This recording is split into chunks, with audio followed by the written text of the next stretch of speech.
എന്തൊക്കെ കാരണങ്ങൾ കൊണ്ടാണ് പുറത്താക്കിയത്, അവർക്ക് വീണ്ടും ആഡ് ചെയ്യാൻ പറ്റുമോ, ഇങ്ങനത്തെ കുറെ സംശയങ്ങൾ നമുക്ക് വരുന്നുണ്ട്. അതായത് 24 ലക്ഷം പേര് പുറത്താക്കിയെന്ന് പറഞ്ഞു, അവർ പല കാരണങ്ങൾ കൊണ്ടാണ് പുറത്താക്കിയത്, അവർക്ക് എങ്ങനെ ആഡ് ചെയ്യാൻ പറ്റും, വീണ്ടും നമ്മുടെ എൻറോൾമെന്റിലേക്ക് വരാൻ പറ്റും, അല്ലെങ്കിൽ അവരുടെ നാട് കടത്തോ, ഇങ്ങനത്തെ ഒരുപാട് ഡൗട്ട്സ് ഉണ്ടല്ലോ. ഒരുപാട് പേര് ഫ്രണ്ട്സ് ഒക്കെ പറയുന്നത് കേട്ടിട്ടുണ്ടായിരുന്നു. ഒരുപാട് ഡൗട്ട്സ് എന്നോട് കുറെ പേര് വിളിച്ചു ചോദിക്കുന്നുണ്ട്. അപ്പൊ വീഡിയോ ആയിട്ട് ചെയ്യുവാണെങ്കിൽ കുറച്ചുകൂടെ ബെറ്റർ ആയിട്ട് മനസ്സിലാവുമല്ലോ എന്ന് വിചാരിച്ചിട്ടാണ്. അപ്പോ ഏകദേശം 24 ലക്ഷത്തി എല്ലാ കാര്യങ്ങളും പറഞ്ഞുതരാം, എനിക്ക് അറിയാവുന്ന അറിവ് വെച്ചിട്ടാണ് പറഞ്ഞു തരുന്നത്. സോ ഒന്ന് കേട്ട് നോക്കുക അത്രമാത്രം. ദെൻ എന്തെങ്കിലും ഡൗട്ട് ഉണ്ട് എന്നുണ്ടെങ്കിൽ നിങ്ങൾക്ക് ബി എൽ ഒമാരുടെ അടുത്ത് ഡയറക്ട്ലി കോൺടാക്ട് ചെയ്യാം. ദെൻ അക്ഷയ സെന്ററിൽ ചോദിച്ചാലും ഇതിന്റെ ഒരു പരിധി വരെയുള്ള വിവരങ്ങളെല്ലാം അറിയാൻ പറ്റും, വില്ലേജ് ഓഫീസിൽ അറിയാൻ പറ്റും. അപ്പോൾ ഈവൻ നിങ്ങളൊരു വീഡിയോ ഇങ്ങനെ സ്ക്രോൾ ചെയ്ത് പോകുന്നതിന്റെ ഇടയ്ക്ക് ഇങ്ങനെ ഒരു ബെറ്റർ ആയുള്ള ഇൻഫർമേഷൻ കിട്ടിക്കഴിഞ്ഞാൽ നിങ്ങൾ തീർച്ചയായിട്ടും ലൈക്ക് ചെയ്യുന്ന അറിയാം. പക്ഷെ അതേപോലെ തന്നെ നല്ല പുതിയ ടോപ്പിക്സ് എടുത്തിട്ട് നിങ്ങൾക്ക് ബെറ്റർ ആയുള്ള ഓപ്ഷൻസ് തരാനാണ് ഞാൻ എപ്പോഴും നോക്കുന്നത്. അപ്പൊ നമുക്ക് നോക്കാം. ഏകദേശം 24,80,000 പേരാണ് ഡ്രാഫ്റ്റ് ലിസ്റ്റ് അല്ലെങ്കിൽ കരട് പട്ടികയിൽ നിന്ന് പുറത്തായിട്ടുണ്ടായിരുന്നത്. എന്തുകൊണ്ടാണ് 24,80,000 പേര് പുറത്തായെന്നാണ് ഏറ്റവും വലിയ പോയിന്റ് എന്ന് പറയുന്നത്.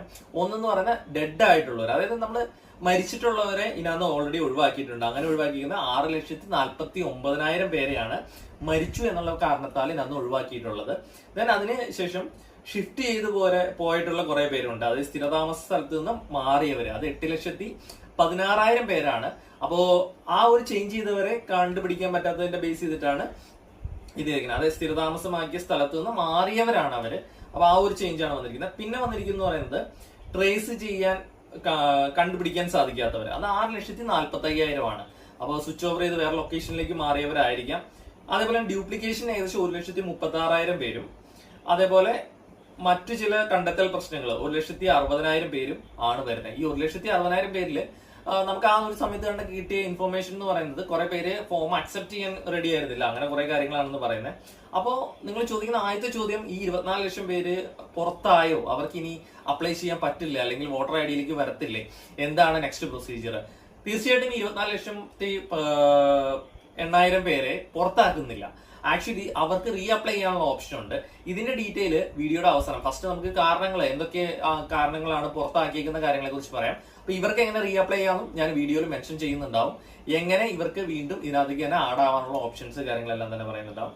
പിന്നെ രണ്ടാമത്തെ കാര്യം എന്ന് പറയുന്നത് ഡ്രാഫ്റ്റ് ലിസ്റ്റില് ഇല്ലാത്തവരുടെ കാര്യമാണ് ഇപ്പൊ പറഞ്ഞത്. അതായത് നമുക്ക് കരട് പട്ടിക പ്രഖ്യാപിച്ചിട്ട് ആ പ്രഖ്യാപിച്ച ലിസ്റ്റിൽ ഇല്ലാത്ത. ഇനി രണ്ടാമത്തെ കാറ്റഗറി എന്ന് പറയുന്നത് ഡ്രാഫ്റ്റ് ലിസ്റ്റില് 19,32,000 പേരെ നോൺ മാപ്ഡ് ആയിട്ട് കാണിച്ചിട്ടുണ്ട്. നോൺ മാപ്ഡ് എന്ന് ഉദ്ദേശിച്ചിരിക്കുന്നത് അവരുടെ ഫാദറോ മദറോ ആരെങ്കിലും ഇവിടെ ജനിച്ചിട്ടുള്ളവരോ അതിന്റെ ഡീറ്റെയിൽസോ കാര്യങ്ങളൊക്കെ ചോദിച്ചിട്ട്, അതായത് അവരുടെ പേര് ചോദിച്ചിട്ടുണ്ടാവും, ഡീറ്റെയിൽസ് ഓൾറെഡി ആ ഫോമിൽ കൊടുത്തിട്ടുണ്ടാവും, SCR ഫോം കൊടുത്തിട്ടും അവര് നോൺ മാപ്ഡ് ആയിട്ട് കാണിച്ചിട്ടുണ്ടാവും. അതായത് അവരുടെ ഫാദർ മദർ ഇവിടെ വോട്ടേഴ്സ് ഐ ഡിയിൽ ഉണ്ടായിരുന്നു എന്നുള്ളത്